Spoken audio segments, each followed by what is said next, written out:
누가복음 18장입니다.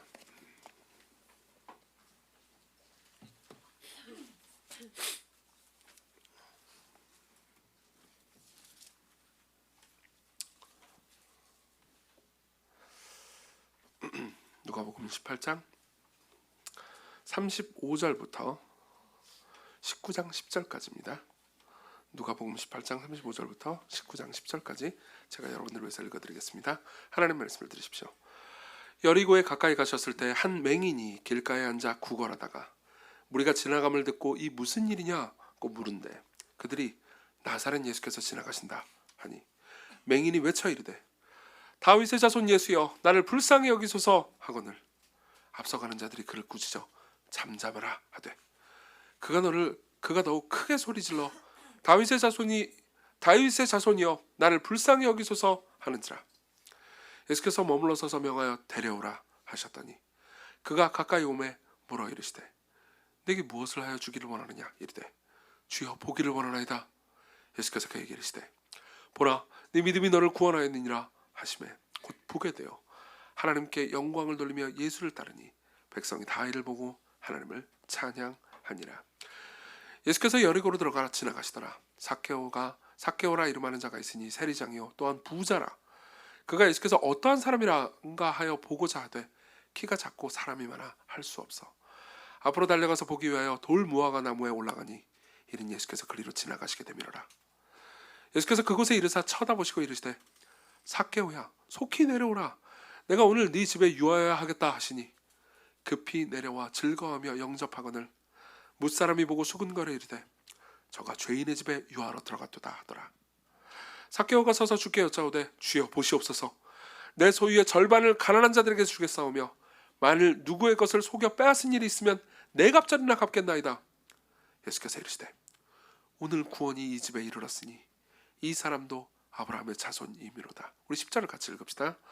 인자가 온 것은 잃어버린 자를 찾아 구원하려 함이니라. 아멘. 오늘 관대한 삶에 대한 6번째 설교고요. 관대한 삶에 대한 마지막 설교입니다. 우리는 이제 지금까지 관대함에 대한 여러 이야기를 보았습니다. 지난번에는 돈에 대한 관대함에 대해서 생각해봤고요. 그 전에는 환대, 그러니까 우리의 시간과 공간을 내어주는 거죠. 그리고 용서 이런 여러 가지 주제들을 좀 보았습니다. 오늘 우리가 볼 것은 이제 이 모든 것을 아우르는 내면의 가장 깊은 관대함, 총체적인 관대함이라고 볼 수 있을 것 같습니다. 여러분 예를 한번 들어보겠습니다. 풍선 있잖아요. 풍선을 띄우는 방법은 뭐죠? 풍선 있으면 이렇게 퉁퉁 치면서 위로 이렇게 막 때릴 수도 있습니다. 그럼 떴다가 다시 떨어지겠죠. 풍선을 띄우는 가장 좋은 방법은요 헬륨을 넣는 겁니다. 그렇죠? 헬륨으로 꽉 차잖아요. 그러면 그냥 냅두면 알아서 떠버리겠죠. 그렇죠? 마찬가지입니다. 우리가 그러니까 하나님의 관대하심처럼 이웃에게 그리고 좀 이따 얘기하겠지만 우리 자신에게 관대하려면요, 그러니까 복음이 넘쳐야 합니다. 복음이 여러분들 마음 가운데 예수 그리스도께서 여러분들을 위해서 하신 일이 여러분들의 마음 가운데 자리 잡고 여러분들에게 꽉 찬다면요, 여러분들은 그러니까 마치 풍선이 날아오는 것처럼 관대해질 겁니다. 그래서요 오늘은 일종의 총정리라고 볼 수 있을 것 같습니다. 지금까지 우리가 보았던 이 관대함에 관한 묵상을 그러니까 여러 가지 이야기를 하면서 좀 나누려고 합니다. 그래서요 오늘은 두 사건을 보려고 합니다. 우리는 18장에 있는 한 사건과 19장에 있는 한 사건, 즉 맹인이 눈을 뜬 이야기하고 삭개오가 회심한 이야기, 이 두 사건을 같이 보려고 합니다. 이 두 사건은 별도의 이야기처럼 보입니다. 하지만 성경의 장절은 사람이 만든 거지 원래 이 누가가 처음 쓸 때 장절 같은 거는 없었습니다. 그러니까 우리가 의도적으로 이것을 꼭 구분할 필요는 없는 거죠. 케네스 베일리라는 학자가 있습니다. 이 사람은 중동에서 수십 년간 선교 사역을 하면서 신약학을 연구한 학자이기도 합니다. 그리고 그러니까 중동의 배경과 문화에 대해서 굉장히 잘 알고 있기 때문에, 특히 1세기 팔레스타인 배경과 문화에 대해서 굉장히 잘 알고 있기 때문에 거기에 관련해서 좋은 주석들을 꽤나 많이 썼습니다. 그리고 그분이 쓴 누가복음에 관한 주석의 도움을 굉장히 많이 받았죠. 케네스 베일리는 이 두 이야기가 결국 한 개의 메시지를 전하기 위한 예수님의 이야기라고 말합니다. 그 증거가 있습니다. 우리가 18장 35절을 보면요, 여리고에 가까이 가셨을 때라고 말합니다. 그죠? 그리고 19장 1절을 보면요, 예수께서 여리고로 들어가 지나가시더라라는 말이 있습니다. 그러니까 첫 사건은 예수께서 여리고로 이제 막 진입했을 때 처음에 여리고 입구에 있던 어떤 거지를 본 겁니다. 맹인 거지인 거죠. 그리고 그 다음에 두 번째 사건은요, 여리고 안에서 이제 들어가셔서 행하실 때에 삭개오를 만나신 장면이죠. 그러니까 둘 다 여리고하고 상관이 있습니다. 이 여리고는 어떤 도시일까요? 여리고는 예루살렘에서 한 20km 정도 떨어져 있는 근처의 도시였습니다. 그리고 당대에 꽤나 큰 도시였고 향락의 도시였습니다. 거기는 기후가 괜찮았고 높은 지대에 있었기 때문에 기후가 괜찮았고, 그리고 이제 다른 지역에서는 볼 수 없는 나무나 과실 같은 것들이 많이 자랐고요. 그리고 괜찮은 지역이었기 때문에 자본이 많이 몰려들었습니다. 그리고 부유한 사람들이 거기에 별장을 지어놓고 자주 휴가를 가거나 거기에서 살기를 원한 곳이었죠. 그러다 보니까는 빈부의 격차도 어마어마했습니다. 그러니까 이런 맹인 거지 같은 사람들도 흔했고요.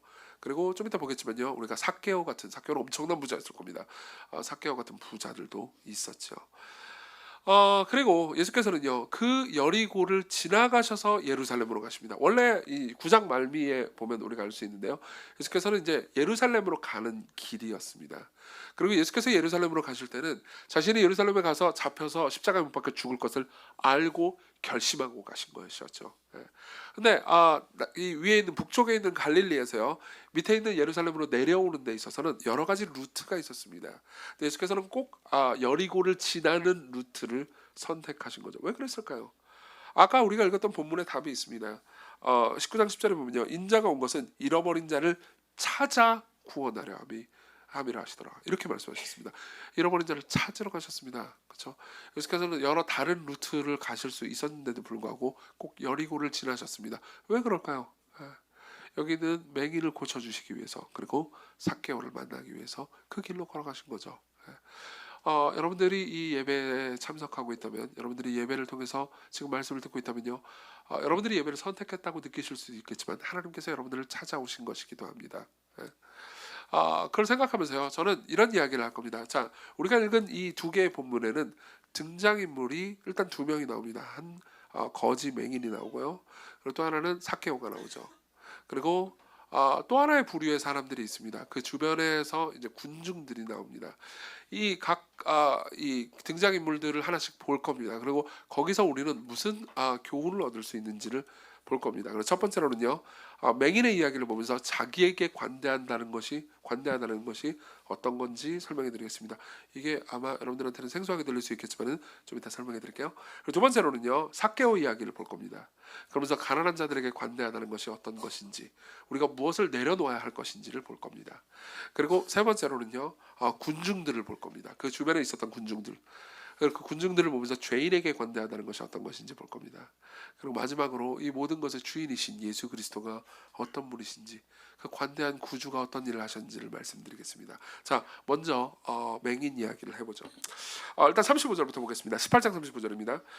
여리고로 가까이 가셨을 때 한 맹인이 길가에 앉아 구걸하다가 무리가 지나감을 듣고 이 무슨 일이냐고 물은대. 자, 보세요. 맹인이 아마도 이제 여리고 입구 쪽에 있었던 것 같습니다. 그리고 예수께서 가시는 곳마다, 그분이 기적과 말씀이 엄청나게 유명했기 때문에 가시는 곳마다 인파가 몰려들었습니다. 근데 이 맹인이 눈이 보이진 않으니까 누군지는 알 수가 없지만은 아마 귀가 많이 발달했겠죠. 인파가 몰려들으니까 누가 왔나보다 싶었겠죠. 그래가지고 물어봅니다. 이 무슨 일이냐라고 물어보니까는 37절에 그들이 나사렛 예수께서 지나가신다, 이렇게 이야기를 합니다. 당시로서 예수님을 그냥 예수님이라고 부르지 않고 나사렛 예수라고 부르잖아요. 그것은 아주 객관적인 호칭이었습니다. 그러니까 당시에는 예수님을 좋아하는 사람들도 있었고요, 싫어하는 사람들도 있었습니다. 그러니까 좋아하는 사람은 뭐 주 예수 이런 식으로 부르기도 했죠.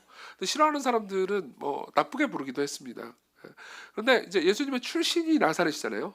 네, 지난 크리스마스 때 여기 계셨던 분들은 아시겠지만 나사렛이라는 지역은 그렇게 막 좋은 지역이 아니었습니다. 그러니까 비하의 의미도 들어있는 지역이었죠. 그렇지만 출신지가 나사렛인 것도 사실이니까요, 보통 객관적인 호칭으로 나사렛 예수라고 불렀습니다. 그러니까 나는 예수님을 좋아한다 혹은 싫어한다 이런 것들을 밝히지 않은 거죠.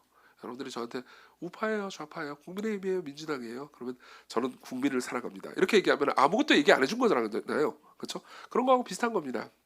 그런 거 물어보지 마세요. 참고로 저한테 얻을 건 아무것도 없습니다. 어쨌든 무슨 얘기가 많았죠? 나사렛 예수요. 그리고 당연히 이 맹인은 나사렛 예수를 알고 있었습니다. 왜냐하면 너무나 유명한 분이었거든요. 이때 예수께서는 십자가에 못 박히시기 거의 직전이었고요. 잠시 후면 예루살렘으로 내려가서 죽음을 당하실 겁니다. 그리고 그때는 이제 거의 이스라엘에 있는 모든 사람들이 예수님의 이름을 들었었죠. 그리고 예수님의 말씀과 행적도 들었었던 상태입니다. 그리고 그때 맹인은요 예수님을 향해서 외칩니다. 38절 맹인이 외쳐 이르되 다윗의 자손 예수여 나를 불쌍히 여기소서 이렇게 말합니다. 자 보세요. 누가 왔어요? 나사렛 예수요. 근데 맹인은 뭐라고 부르죠? 다윗의 자손 예수여라고 부릅니다. 다윗의 자손이라고 그를 부르는 거는요. 그러니까 그분의 혈통이 다윗 쪽보다라는 의미 이상이었습니다. 구약 성경에 예언되는 말해주는 모든 메시아를 성경은 다윗의 자손이라고 불렀습니다. 구약 성경에도 그렇게 불렀어요. 즉 어떤 존재를 다윗의 자손이다. 그러면 구약 성경에서 예언하시고 말씀하신 바로 그 하나님의 아들이다. 우리를 구원하시기 위해 온 메시아다라고 고백하는 것과 똑같았죠. 그러면서 다윗의 자손 예수여 나를 불쌍히 여기소서. 그런데 39절에 보면요. 앞서가는 자들이 예수님을 호위하던 사람들이었을 겁니다. 그 사람들이 그를 꾸짖습니다. 잠잠하라 이렇게 합니다. 그러니까 더욱 크게 소리를 지르죠. 다윗의 자손이여 나를 불쌍히 여기소서. 자 여기서 우리가 물어볼 만한 질문이 하나 있습니다. 이 맹인은 예수님을 어떻게 그렇게 잘 알고 있었을까요? 그리고 예수님을 보면서 어떻게 다윗의 자손이라고 단박에 말할 뿐만 아니라 여러 번 사람들이 제지하는데도 불구하고 여러 번 예수님을 구하는 것일까요? 이유가 있습니다.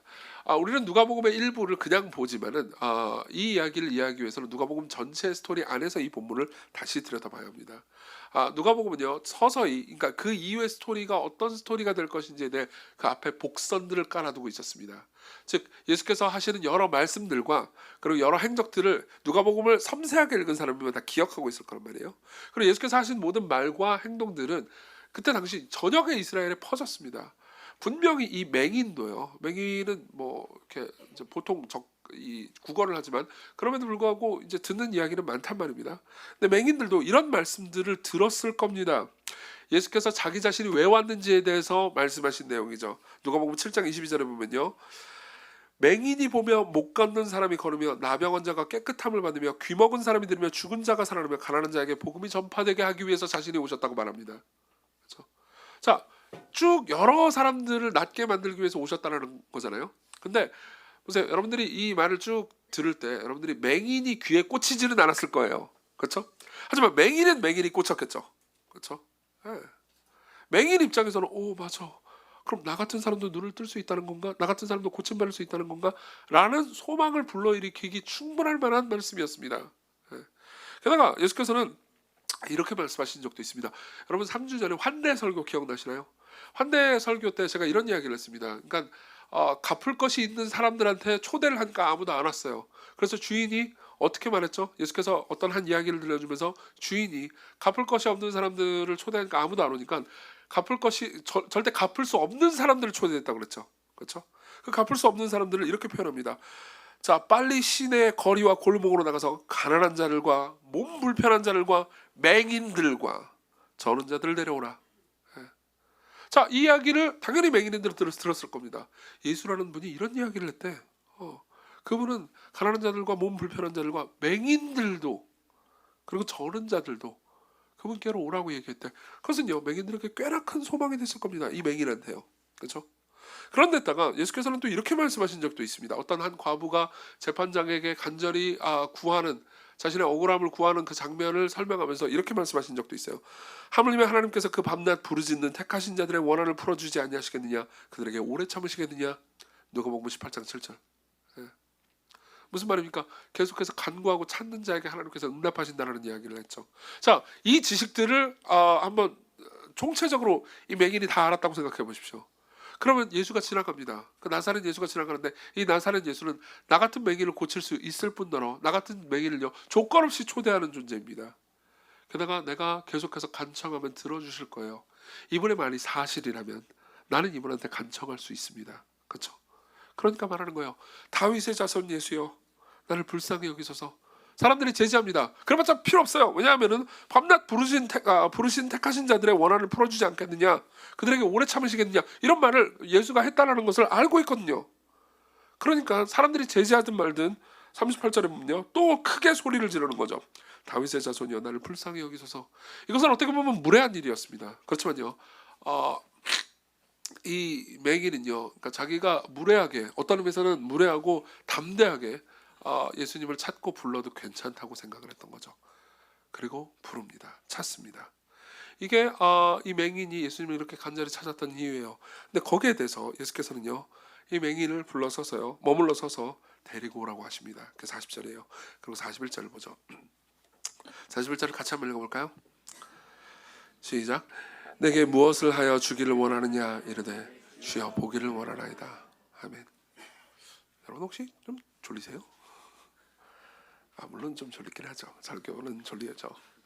좀 히터를 좀 꺼주실래요? 괜찮으시면? 추워요? 괜찮죠? 네, 히터를 좀 꺼주세요. 자, 여기서 궁금한 건 이겁니다. 예수께서 이 맹인을 보자마자 너 무엇을 해주기를 원하느냐 이렇게 말씀을 하십니다. 자 보세요. 맹인이 불렀습니다. 나를 불쌍히 여겨달라고 불렀어요. 예수님이 옵니다. 예수님이 이미 여러 장애인들을 고치신 전력이 있습니다. 그럼 뭘 원하는지 못하러 물어봐요 라는 생각이 들죠. 21세기 사는 우리한테는 아니 당연히 눈 낫게 해달라는 얘기를 하겠지 라고 생각할 수 있습니다. 그렇지만 1세기를 살던 사람들은 그렇게 생각하지 않았습니다. 1세기를 살던 사람은 이 맹인이 다른 걸 구할 수도 있을 거라고 생각했을 겁니다. 돈을 구할 수도 있었을 거라고 생각했을 거예요. 왠지 아십니까? 이유가 있습니다. 아까 제가 이 본문을 주석하는데 케네스 베일리라는 학자의 연구를 많이 도움을 받았다고 했습니다. 베일리는요, 1세기 팔레스타인 문화를 잘 알고 있었기 때문에 당시에 이런 그러니까 성문 앞에 있는 길거리의 맹인이 어떤 지위, 어떤 위치에 있는지를 잘 알고 있었습니다. 여러분 보세요. 보통 맹인, 우리나라에서 맹인이다, 뭐 적선을 구하는 사람이다. 그러면은 한 푼 줍쇼잖아요. 제발 한 푼만 주세요. 저에게 자비를 베풀어 주세요. 이거잖아요. 근데 당대에는 그렇지는 않았습니다. 왜냐하면요, 가난한 사람들이 있고 누가 이제 이렇게 돈을 구하는데 그에게 돈을 주는 것은 율법의 의무였기 때문입니다. 그리고 고대 근동에서 그것은 그러니까 꼭 이스라엘뿐만 아니라 여러 나라에게도 의무였어요. 그러니까 자신의 관대함을 보여주는 상징이었습니다. 게다가 이렇게 많이 사람들이 다니는 곳에서 돈을 주는 것은 꽤나 명예이기도 했죠. 그래서요, 자 케네스 베일리의 말을 읽어드리겠습니다. 들어보십시오. 팔레스타인 전통 속의 거리는 저기요 염치가 없습니다만 빵 좀 먹게 몇 푼만 적선해 주실 수 있나요? 라고 말하지 않는다. 대신 공공장소에 앉아 지나가는 사람에게 하나님께 헌금하쇼 라고 배포 좋게 말한다. 하나님께 헌금하쇼. 왜 이렇게 말했을까요? 여러분 실제로 잠언에 보면요, 여러 부분에서 이런 말씀이 있습니다. 그러니까 여호와께 하나님께 구워드리는 것이 가난한 자들에게 구워주는 것과 똑같다는 말씀들 제가 인용한 적도 몇 번 있습니다. 그런 말씀들이 꽤 있습니다. 그러니까 그걸 악용하는 거죠. 그렇죠? 내가 가난하잖아요. 나는 눈도 안 보이잖아요. 그렇죠? 나한테 돈을 주면은 사실 나한테 그냥 돈을 주는 게 아니고 하나님께 헌금하는 것과 똑같습니다. 이렇게 얘기하는 거죠. 계속 읽어드릴게요. 실제로 그가 하는 말은 이런 말이다. 나 먹고 사는 게 뭔 대수요. 그건 아무것도 아니요. 도리어 내가 여러분에게 하나님께 의무를 다할 금쪽 같은 기회를 베풀고 있어. 더욱이 여기는 공공장소요. 여기서 내게 적선하는 사람은 고귀하고 긍휼이 많고 경건한 사람이라 칭찬을 들을 것이요. 이렇게 말하는 것과 똑같죠. 그렇죠? 자 보세요. 그럼 이건 꽤나 특권이죠. 그렇죠? 그 성문에 앉아가지고 앞에 앉아가지고 하나님께 헌금하쇼. 그럼 되는 거예요. 그럼 돈을 줍니다. 그렇죠? 그런데 이런 특권을 아무나 가질 수는 없겠죠. 그렇죠? 꽤나 이건 내 인생에서 일하기 싫은 사람 입장에서는 꽤 괜찮은 선택일 수 있잖아요. 그렇죠? 이런 특권을 아무나 가질 수는 없었습니다. 계속 읽어드리죠. 그러나 이런 거리 노릇도 아무나 할 수는 없다. 거리는 뭔가 눈에 띄는 장애가 있어야 하기 때문이다. 뭐 팔이 하나뿐이거나 혹은 뭐 다리가 좀 다쳤거나 걷지 못한다거나 이 정도 가지고는 택도 없었다. 그들은 길모퉁이에서 구걸하면서 겨우 연명할 수는 있었다. 하지만 맹인은 누가 봐도 문제가 있잖아요. 눈이 안 보이잖아요. 그렇죠? 맹인은 고급 아주 수준 높은 장애인이었다는 거죠. 맹인은 거린 노릇하기에 최적의 조건을 갖추고 있었다. 그뿐 아니라 이 이야기의 거리는 배우지도 못하고 직업 훈련을 받은 적도 없고 고용 기록도 없으며 시장에서 써먹을 수 있는 기술도 없었다. 이런 상황에서 잘 들어보십시오. 그가 고침을 받는다면 오히려 혼자 힘으로 밥 벌어먹고 살아가기가 힘들 것이다. 그렇다면 이 맹인은 그냥 맹인인 채로 살아가는 것이 더 이익이다. 무슨 말인지 이해되십니까? 보세요. 맹인 입장에서요, 내가 눈이 낮잖아요. 그럼 여러분들 입장에서 당연히 그게 더 좋은 거 아니야? 라고 생각할 수 있겠지만 이 사람은 오랫동안 맹인으로 살아왔어요. 그렇죠? 그러니까 맹인인 게 불편함을 뭐 당연히 불편하겠죠. 그렇지만 그냥 가만히 있는 건 불편하죠. 적응도 했단 말이에요. 그런 상황에서 나는 사람들에게 거의 그러니까 하나님께 헌금하시오 이렇게 말하면서 돈을 벌 수도 있습니다. 그리고 이 상황에서 내가 눈이 뜨잖아요. 그럼 딱히 어디서 먹고 살 기술도 없고 뭐 취직할 도량도 없습니다. 그렇죠? 그러면은 오히려 더 힘들어져요. 여기서 더 이상 국어는 못 하게 되니까요. 그럼 차라리 맹인인 채로 남는 게 더 나을 수 있죠. 그렇죠? 그래서 예수께서 물어보시는 겁니다. 넌 뭘 원하느냐? 네가 나에게 원하는 것이 낳는 것이냐? 아니면 그냥 돈이냐? 맹인은 말합니다. 주여 41절 보기를 원하나이다. 예수께서 대답하시죠. 예수께서 그에게 이르시되 보라 네 믿음이 너를 구원하느니라 하시매. 자 들어보십시오.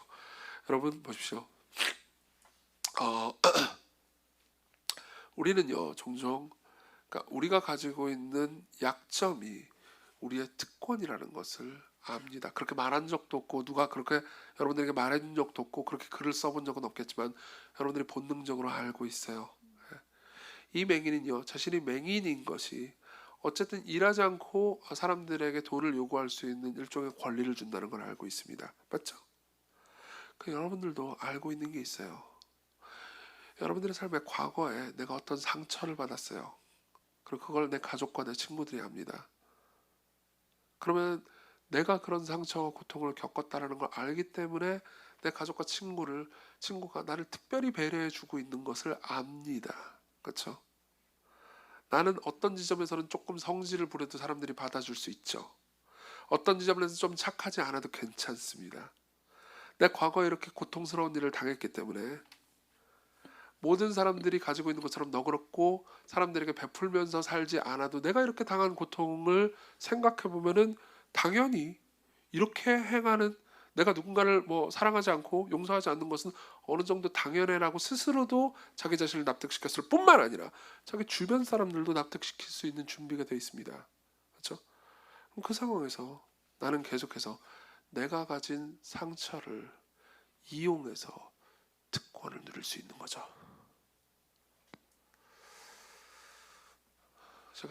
제가 여러분들을 너무 아프게 찔렀나요? 여러분들은 어떻게 되고 싶습니까? 변화되고 싶습니까? 물론 그렇게 말할 수 있습니다. 예, 저도 변화되고 싶습니다. 저도 상처에서 자유해지고 싶습니다. 제가 겪었던 고통스러운 일에서 자유해서 변화되고 싶습니다. 그럼 제가 정말 물어보죠. 스스로에게도 한번 물어보십시오. 여러분들은 정말 여러분들이 상처에서 변화되세요? 더 이상 그런 상처를 경험해 본 적이 없는 사람처럼 이웃을 대할 수 있도록 변화되고 성숙해지고 싶은 게 맞는 겁니까? 아니면 그 상처를 잘 통과해가지고 이겨낸 사람이 할 수 있는 그런 이겨낸 사람만이 할 수 있는 것처럼 그런 상처를 받은 사람을 오히려 위로해주고 자기 연민에 빠지지 않고 특별 대우를 요구하지 않고 성숙하고 오히려 사람들을 섬기면서 사람들을 위해서 희생하는 사람으로 커가고 싶으십니까? 정말요? 여러분들은 계속 희생해야 되는데요. 포기해야 되는데요. 여러분들은 내가 성질을 볼 때 남들이 받아주는 그런 사람에서 남들이 성질을 볼 때 그 사람을 받아주는 사람으로 커가고 싶습니까? 정말요? 만약 여러분들이 그렇지 않다면 여러분들은 스스로에게 관대한 게 아닙니다. 여러분들은 자기 자신의 이 자그마한 상처를 잘 보호해서 이게 낫지 않도록 계속해서 소금을 뿌립니다. 그래서 이걸 이용합니다. 이게 스스로에게 관대한 겁니까? 아니면 스스로를 학대하는 건가요? 여러분 이걸 잘 한번 생각해 보십시오. 저는 요즘 MBTI가 유행해서 뭐 좋은 것도 있다고 생각합니다. MBTI가 유행하니까 사람들이 다 다르다는 것을 알게 됐잖아요. 그리고 다름을 존중하게 됐죠. 좋습니다. 근데요 이걸 우리는요 얼마든지 악용해서 써먹을 수 있습니다. 나는 T잖아. 그러니까 내가 너를 공감해 주지 못하는 건 당연해. 뭘 말이 안 되는 소리잖아요. T면 공감을 못하는 거예요. 저한테 하는 말이에요. 제가 T거든요. 나는 I야. 그러니까는 사람들과 교제하고 소그룹 모임 같은 건 안 갈 거야. 그 무슨 상관입니까? 여러분 I면 여러분들이 내향적이면 이웃을 안 사랑해도 되는 겁니까? 여러분 생각해 보십시오. 제가 여러분들을 너무 아프게 때리는 것인지 모르겠지만 여러분들은 이렇게도 생각해 보셔야 됩니다. 여러분들이 계속해서 그런 방식으로 자신의 약점과 상처를 가지고 무기로 삼는다면 사실 여러분들을 제일 때리고 제일 학대하는 사람은 여러분 자신입니다. 여러분들은 변화되고 싶으십니까? 여러분, 그분은 여러분들을 고치실 수 있습니다. 맹인을 고치시듯 그분은 여러분들을 고치시고 여러분들을 성숙시키시고 여러분들에게 생명의 능력을 주셔서 여러분들을 성숙시킬 수 있습니다. 변화시킬 수 있다고요. 자신에게 관대하십시오. 자신을 애처럼 대하지 마시란 말입니다. 자신을 변화될 수 있는 하나님의 자녀로 성숙한 존재로 되어 가십시오. 복음의 은혜 안에서요. 복음의 은혜 안에서 자신을 성숙하게 대하는 사람은요, 자기가 죄인이라는 사실을 무기로 삼는 사람이 아니고 자기가 죄인이라는 사실을 고백하면서 성장하고 변화되는 사람입니다. 이해하십니까? 자신에게 관대하십시오. 두 번째로 넘어가죠. 두 번째는요, 가난한 사람들에게 관대한 겁니다. 우리는 이제 삭개오 이야기로 넘어갑니다. 삭개오 이야기는 완전 또 다른 이야기입니다. 이 맹인은요, 가난한 사람이에요. 근데 삭개오는 부자입니다. 맹인은 대체로 동정받았을 겁니다. 그렇지만요, 삭개오는요, 동정받았지만 물론 무시도 당했죠. 삭개오는요, 증오를 받았죠. 왜요? 며칠 전에 제가 설교를 했는데 세리에 대해서 잠깐 이야기를 한 적이 있습니다. 당시에 세리는요, 지금의 세무공무원 같은 대우를 받는 게 아니었습니다. 로마 제국의 하수인으로서 로마에게 세금을 갖다 바치는 존재인데 세금 그 비율을 자기 멋대로 정할 수가 있었습니다. 그러니까 가난한 사람들을 착취해가면서 자기 배를 불리는 사람이었죠. 로마는 그 모든 것들을 용인했습니다. 그런 상황에서 이 삭개오는요, 예수님을 보고 예수님을 만나려고 합니다. 19장 1절부터 보죠. 예수께서 여리고 지나가시더라. 삭개오라 이름하는 자가 있으니 세리장이요 또한 부자라. 그러니까 부자인데 또 세리장이에요. 이게 뭘 의미하는지 아십니까? 진짜 사람들의 증오를 크게 받은 사람이었을 거라는 거죠. 그냥 세리도 아니고 세리 중에 장입니다. 여기까지 올라오기까지 아마 손에 피를 많이 묻혔을 겁니다. 그가 예수께서 어떠한 사람인가 하여 보고자 하되 키가 작고 사람이 많아 할 수 없어 앞으로 달려가서 보기 위하여 돌무화과 나무에 올라가니 이는 예수께서 그리로 지나가시게 되미로라. 자 보세요. 여기 이 삭개오는요, 예수님을 보기 위해서 보통의 성인이라면, 보통의 유대인 남자라면 절대 하지 않을 일을 두 가지 합니다. 하나는요, 4절에 보면 앞으로 달려갔다는 겁니다. 원래 어른들은 달리지 않습니다. 여러분 누가복음 15장에 보면요, 돌아온 탕자를 맞이하는 아버지가 달려가서 그를 맞이하는 것을 봅니다. 올해 1월달 첫 주에 제가 설교를 했었어요. 그리고 그것은 꽤나 이상한 일이었습니다. 당시로서는 거의 용납되기 어려운 일이었죠. 어른들은요, 채통을 지켰어야 했습니다. 누구도 달리지 않았죠. 그런데다가요, 보기 위해서 돌무화과 나무에 올라갑니다. 왜 올라갔을까요? 일단은 키가 작았습니다. 키가 작았어요. 당시에 학자들의 연구에 따르면요, 당시에 이스라엘 남성의 평균 키는 한 152에서 155 정도가 됐을 거라고 말합니다. 놀래요? 그러니까 여기 계신 분들은 다 키가 엄청 큰 거예요. 거인들인 거죠, 여러분들은. 그런데 나사로가 아니고 삭개오는 그 중에서도 키가 작았으니까 아마 150 이하였을 겁니다. 키가 작아요. 예수님을 보고 싶지만은 볼 수가 없습니다.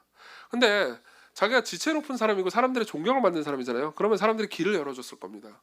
그렇지만 길을 열어주기는커녕 자기가 군중 속에 함부로 섞여 있다가는 자기를 미워하는 사람한테 폭력을 당할지도 모르는 상황인 겁니다. 그러니까 위험한 거죠. 근데 나는 예수님을 보고 싶어요. 그럼 할 수 있는 방법은 하나밖에 없죠.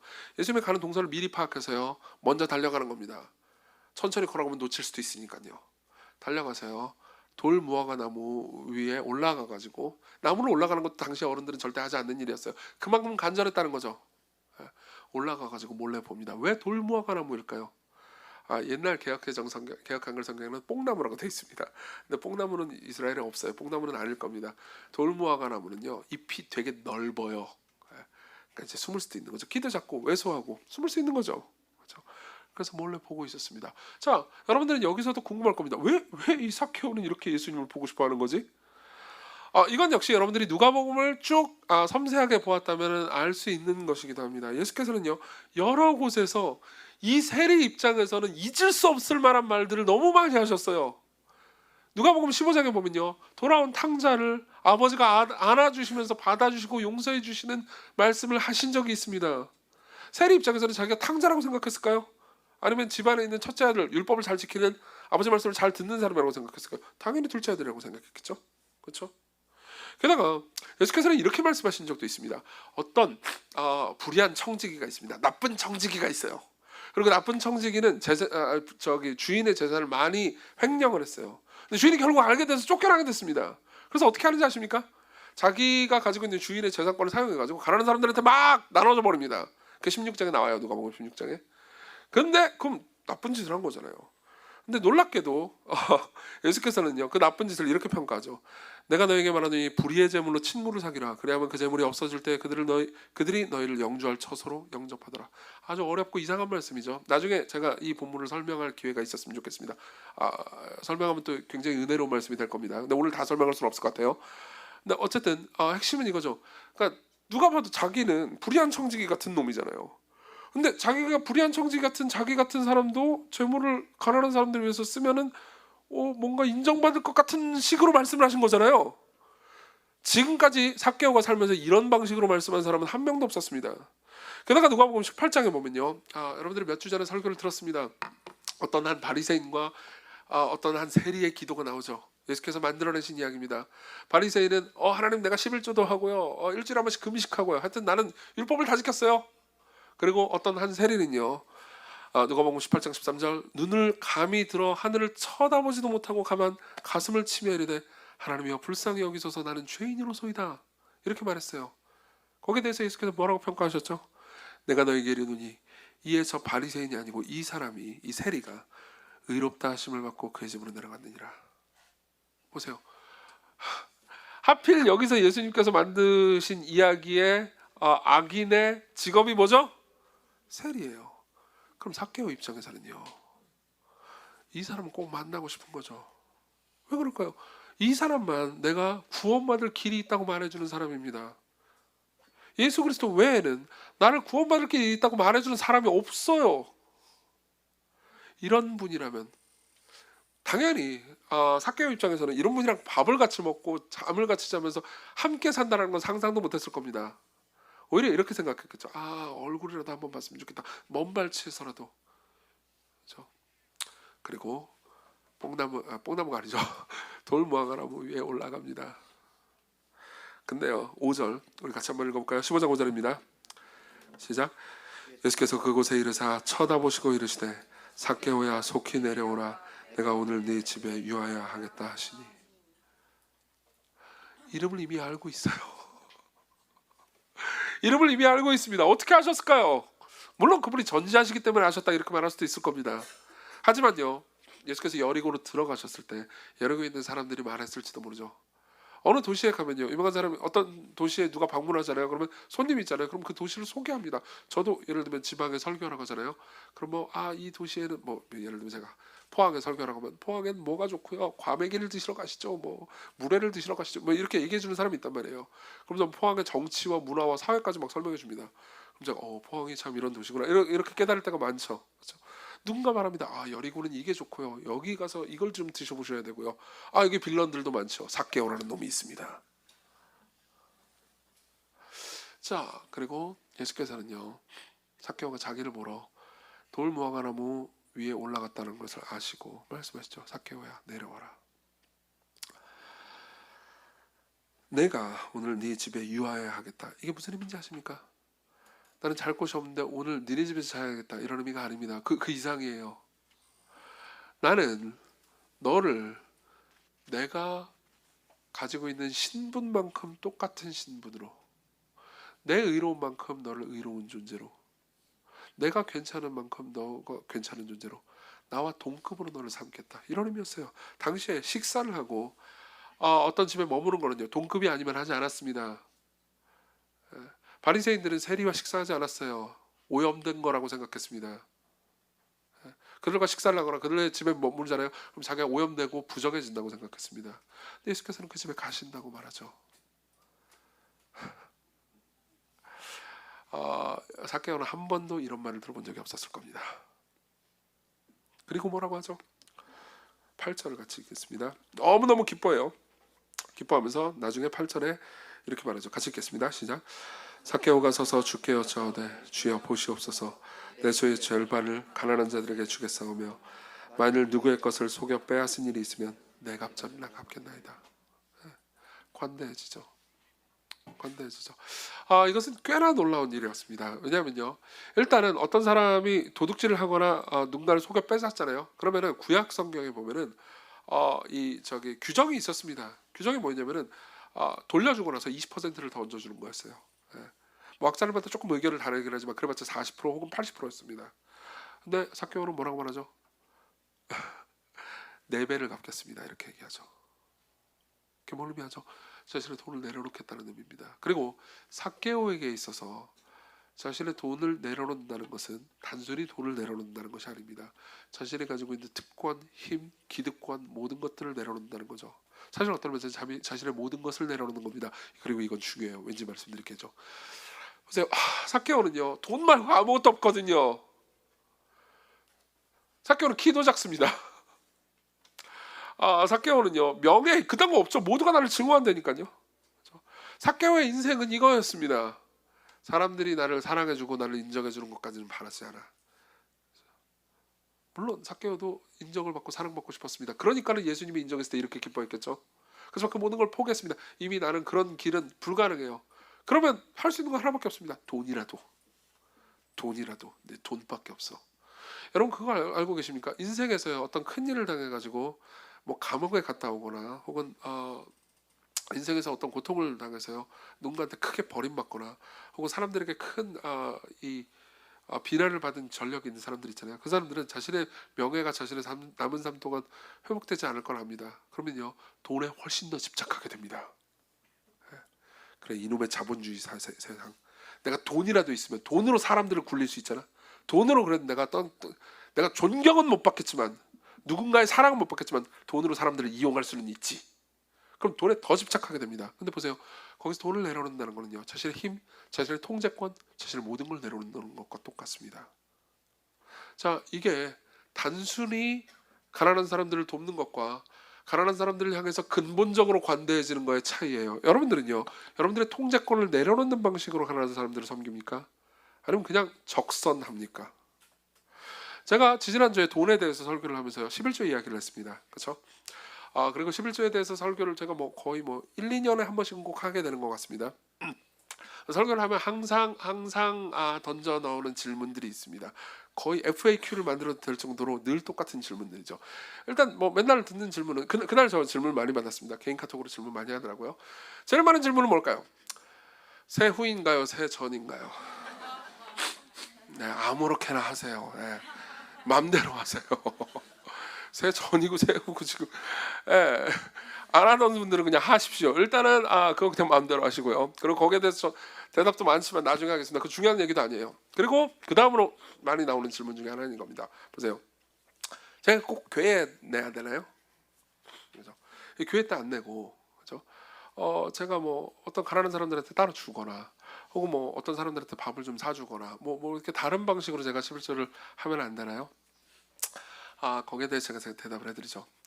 만일 여러분들의 그 질문이 이놈의 교회가 돈을 받아가지고 어디다 쓰는지 모르겠는데 의심스럽고 저 돈을 내가 내봤자 이정교에 배만 불릴 것 같다 라는 생각이 들어서 못 믿어서 하는 질문이라면은 저로서는 좀 슬픈 마음이 들긴 합니다. 그러니까 이해는 합니다. 여러분들이 교회를 믿지 못하는구나, 교회도 잘못한 게 많구나 이런 생각이 들긴 해요. 만약 그런 분들이 계시다면 교회의 그 재정 상황과 환경을 집사님들한테 한번 자세히 물어보십시오. 그럼 여러분들은 분노하기보다는 오히려 눈물이 앞을 가리는 걸 보게 될 겁니다. 사람은 많은데 돈이 없어. 그런 생각이 들 거예요.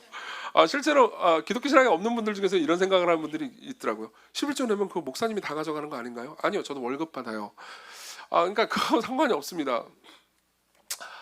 근데 그런 분들이라면 제가 이해는 하겠지만 만일 이게 꼭 교회에다 내가지고 교회에다 뭘 하는 건가요?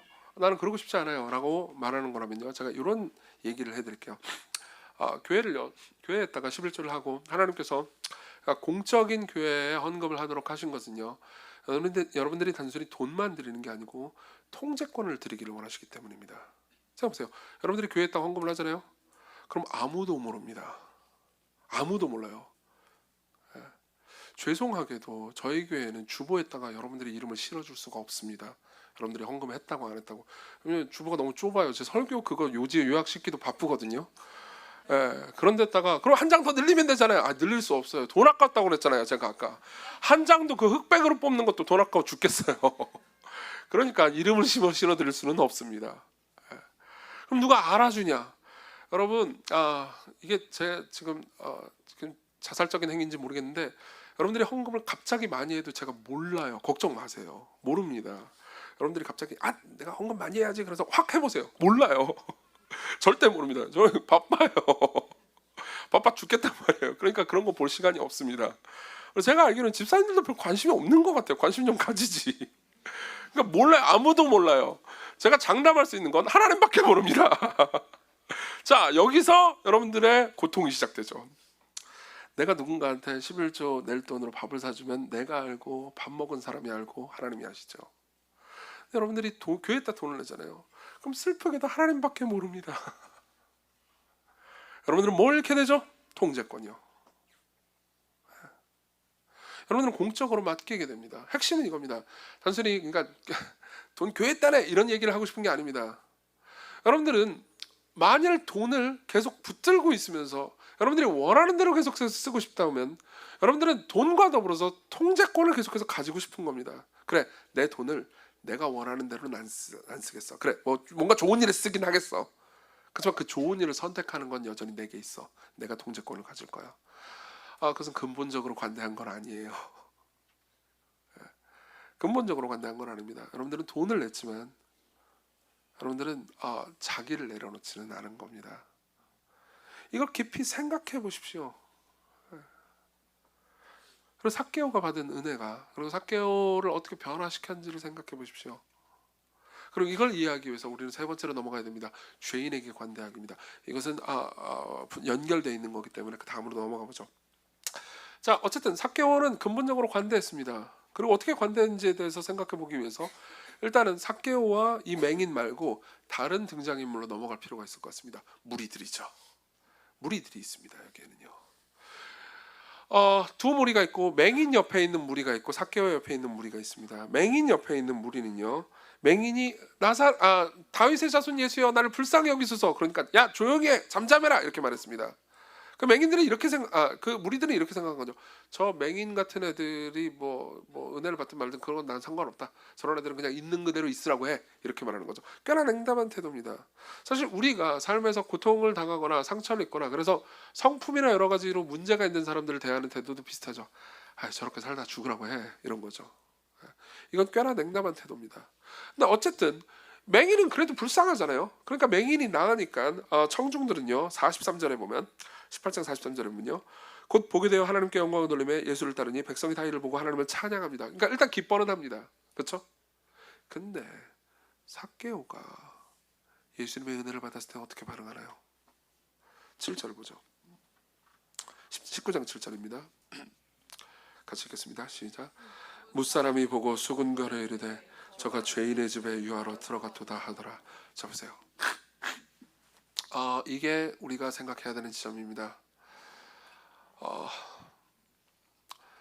예수께서 삭개오를 용납하시고 받으실 때 사람들은 기뻐하는 게 아니고 분노했습니다.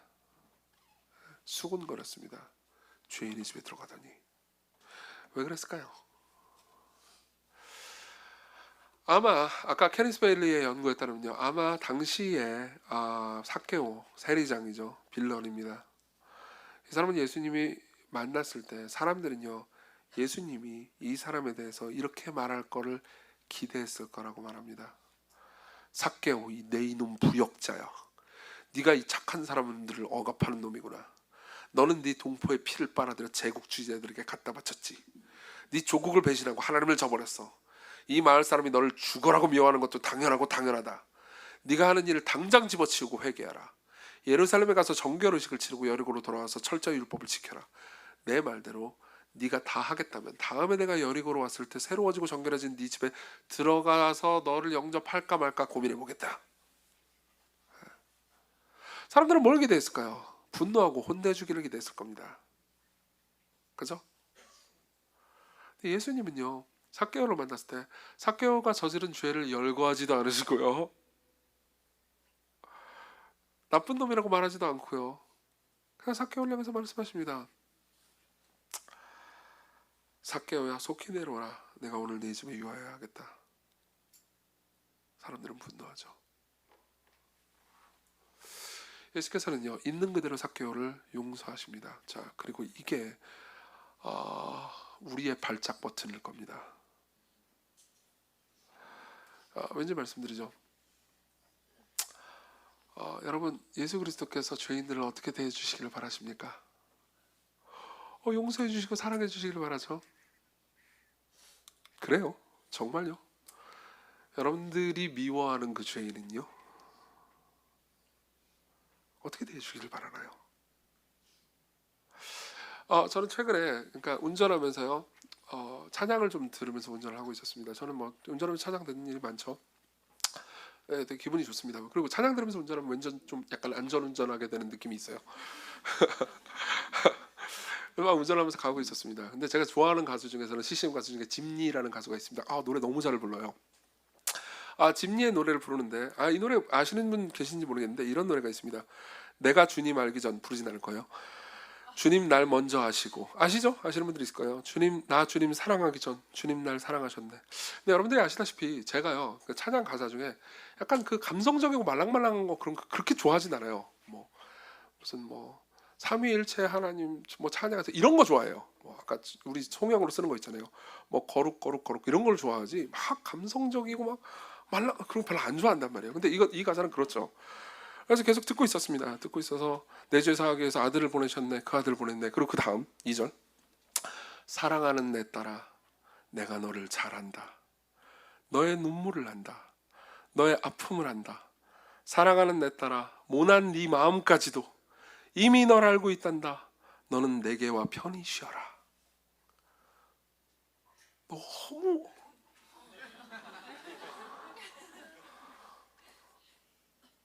근데 뭐 신학적으로 잘못됐다 이런 게 아니고 그냥 제 스타일이 아니라고요. 그래가지고 들으면서 뭐야 이거 너무 막 말랑거리고 너무 감성적이고 너무 내 스타일이 아니잖아. 그러면서 막 울고 있었어요. 막 내가 딸 같고 막 나를 안아주신대. 에이씨 모난 내 마음까지도 그러고 있었습니다. 좋죠. 보세요, 너무 위선적이지 않습니까? 그러고 있었는데 갑자기 문득 이런 생각이 들었습니다. 보세요, 잘 들어보십시오. 예수님께서 여러분들의 마음을 이렇게 알아주신다니 참 좋지 않습니까? 근데 여러분들이 미워하는 사람이, 여러분들이 싫은 그 사람이 이 짐리의 이 노래를 들으면서 울고 있다고 생각해보세요. 주님 모난 내 마음까지도 알고 계신데 어떤 생각이 드나요? 어떤 생각이 드세요? 여기서 여러분들은 딜레마에 빠지게 됩니다. 여러분들은 죄인을 용서하시는 구조, 따라서 여러분들을 용서하시는 분을 바라보고 받아들이며 여러분들 역시 용서를 받든지, 아니면 죄인을 예수님께서 용서하시는 걸 반대하는 겁니다. 그럼 여러분들도 용서받을 수 없죠. 논리적이라면 둘 중에 하나밖에 선택할 수가 없어요. 근데 논리적이지 않은 방법이 하나 있죠. 예수님이 나만 용서해주고 걔는 미워하는 겁니다. 얼마나 좋습니까? 그래 여러분들이 걔는 미워해 주시고 정죄해 주시고요, 걔를 향해서 야 이 지옥의 뗄까마 이렇게 말해 주시고요, 저는 사랑하는 내 딸아 내가 너를 잘한다 이거 해주세요 라고 할 때 여러분들은요 냉정하게 스스로를 생각해 보자고요. 여러분들은요 하나님을 종으로 부리고 있는 겁니다. 여러분들은 그때 스스로가 신이라고 선언하는 셈이죠. 여러분들은 진짜 성경이 말하는 그 하나님을 받아들이는 게 아니고 여러분들이 만들어낸, 나만 예뻐해주고 내가 미워하는 사람을 같이 미워해주는 자기의 예수님을 창조해낸 겁니다. 그리고 그 예수님이 여러분들을 구원하지 못해요. 그 예수님은 여러분들을 근본적으로 관대하게 만들어주지 못합니다. 자, 여기서 생각해 보십시오. 그분이 죄인들을 용서하신다는 것, 그분이 죄인들에 대해서 관대하시다라는 것은 얼핏 들으면 기분 좋을 말이지만 여러분들이 이 말씀을 진지하게 붙들고 있잖아요. 그럼 여러분들이 씨름해야 되는 말입니다. 여러분들이 여전히 나는 용서해 주셨으면 좋겠지만 그놈은 죽였으면 좋겠다고 생각한다면요, 여러분들은 근본적으로 관대하지 않습니다. 여러분들은 관대하다는 평가를 들을 수도 있습니다. 왜냐하면 여러분들이랑 친한 사람들 사이에는 호인이니까요. 여러분들이 좋은 사람들 사이에서는 재밌는 사람이니까요. 예. 여러분들은 환대할 수 있습니다. 나랑 친한 사람들 우리 집 와가지고 놀아요. 그럼 즐거운 시간을 보내죠. 11조도 해드리죠. 짠. 교회에서 봉사가 필요한가요? 해드리겠습니다. 그러나 죄인을 용납하시는, 삭개오를 받아들이시는 예수 그리스도를요, 여러분들이 궁극적으로 이해하지 못하잖아요. 그러면 그분의 관대함을 여러분들이 이해하지 못한 겁니다. 여러분들은 근본적으로 관대한 게 아닙니다. 여러분들은 풍선을 때리고 있습니다. 풍선은 날아오르고 있지 않습니다. 이해하십니까? 자, 그럼 어떻게 해야 될까요? 저는 여러분들이 오늘 설교를 통해서 가슴이 시원해지기보다는 오히려 마음이 답답해졌으면 좋겠습니다.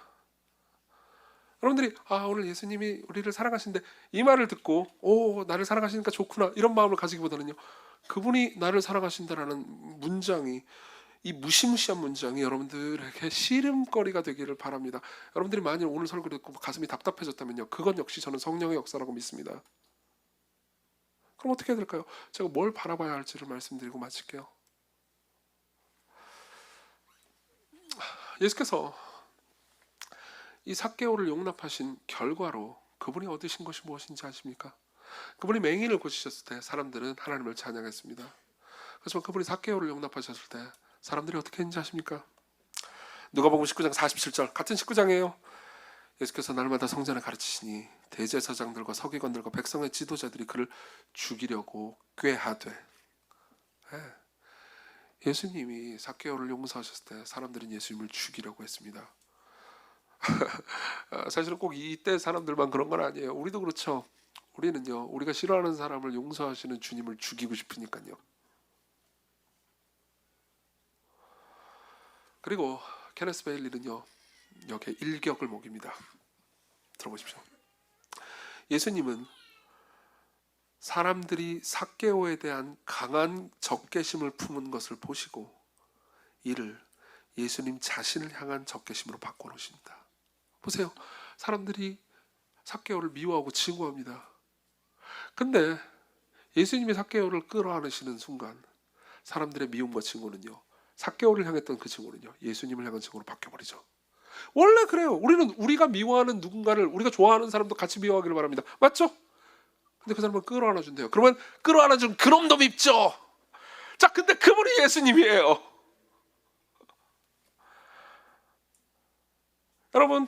여러분들이 나는 죄인이 아닙니다 라고 말한다면, 여러분들, 저를 포함해서 우리 모두가 딜레마에 처했습니다. 우리 모두는 트랩에 갇혀버렸습니다. 나는 죄인이 아니에요. 나는 그 정도까지 나쁜 놈은 아니라고요. 나는 근본적으로 타락한 존재는 아닙니다. 나에게는 원죄가 없어요 라고 말한다면요, 여러분들은 이 예수님을 거부하셔도 좋습니다. 근데 만약 그렇지 않다면요, 우리는 근본적으로 문제가 생긴 겁니다. 그때 여러분들이 뭘 바라봐야겠습니까? 그분의 용기를 보십시오. 그분은 자신이 삭개오를 받아들인 것 때문에, 자신의 죄인들을 받아들인 것 때문에, 그것 때문에 미움을 자신이 받게 될 것을 알고 계셨습니다. 그분은 삭개오를 향해서 말씀하십니다. 내려와라. 내려오라는 건 뭘 의미하죠? 더 이상 그 수치의 자리에 있을 필요 없단다. 어른이 돌 무화과나무 위에 있는 그런 부끄러움 가운데 있을 필요 없단다. 내려와라. 나와 함께 있자. 나와 함께 유하자. 내가 너희 집에 거하겠다. 내가 너와 함께 하겠다. 그 말씀 때문에 삭개오는 나무에서 내려왔습니다. 그리고 그 말씀 때문에 예수님은 십자가라는 나무에 달리실 수밖에 없었죠. 여러분, 이 구주를 보십시오. 그 구주가 여러분들에게도 똑같이 말씀하실 수 있습니다. 내려와라. 내가 너와 함께 있겠다. 내가 너를 사랑하고 내가 너를 받으며 내가 너를 있는 그대로 용납한다. 이분을 보십시오. 여러분들의 마음이 답답할 때, 이 모든 것들이 풀리지 않을 때 이분을, 예수 그리스도를 보십시오. 이 예수 그리스도가 여러분들을 위해서 하신 일을 보십시오. 여러분들을 얼마나 깊이 사랑하셔서 여러분들을 받으셨는지를 보십시오. 그분이 여러분들을 위해서 십자가에 올라가셨습니다. 그분이 여러분들을 하나님의 자녀라는 영예를 주시기 위해서 그분이 하나님께 진노를 받는 고통을, 자신의 모든 명예가 다 훼손되고 없어지는 것을 기꺼이 감당하셨습니다. 여러분들의 구주는 누구입니까? 여러분들의 만들어낸 가짜신입니까? 아니면 상상을 초월할 만큼 관대한 진짜 하나님입니까? 진짜 사람, 진짜 하나님, 진짜 사랑인 예수 그리스도십니까? 그리스도께로 오십시오. 그분을 보십시오. 우리 같이 찬양 부릅시다.